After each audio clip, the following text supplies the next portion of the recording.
তোমার ঈমান অনেক দুর্বল।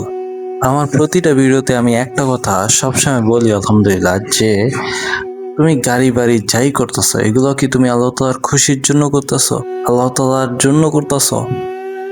এই কথাটা আসলে মানে কি, এটা দিয়ে আমি কি বুঝাইতে চাইতেছি?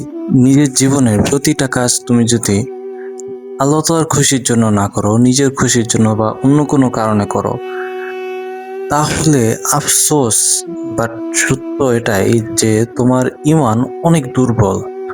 সত্যি এটাই যে আল্লাহ তাআলার সাথে তোমার সম্পর্ক এতটা ভালো হয়নি যে তুমি এই কথাটার মানে বুঝবা যে আল্লাহ তাআলার জন্য কাজ করা কি, আল্লাহ তাআলার খুশির জন্য কাজ করা আসলে কি।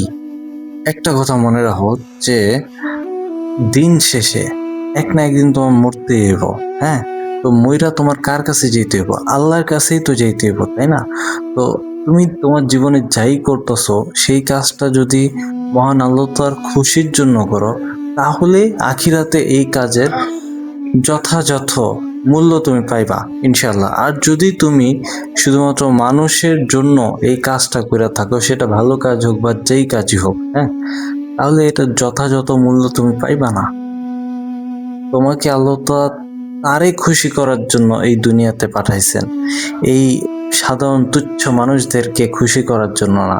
তো এখন তুমি একটা সমস্যার মধ্যে আছো, সেটা কি?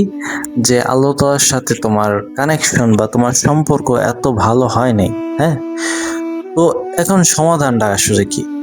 সমাধানটা হলো এটাই যে তুমি জাস্ট নিয়ত করো যে আমি আমার জীবনের প্রতিটা কাজ মহান আল্লাহ তাআলার খুশির জন্য করব ইনশাআল্লাহ। তুমি বিবেচনা করো যে এই কাজটা ঠিক, এই কাজটা ভুল, এই কাজে মহান আল্লাহ তাআলা খুশি হবেন, এই কাজে মহান আল্লাহ তাআলা খুশি হবেন না, জাস্ট এতটুকু করো। হ্যাঁ, তাহলে মহান আল্লাহ তাআলাই তোমার সাথে সম্পর্ক ঠিক করে নেবেন ইনশাআল্লাহ।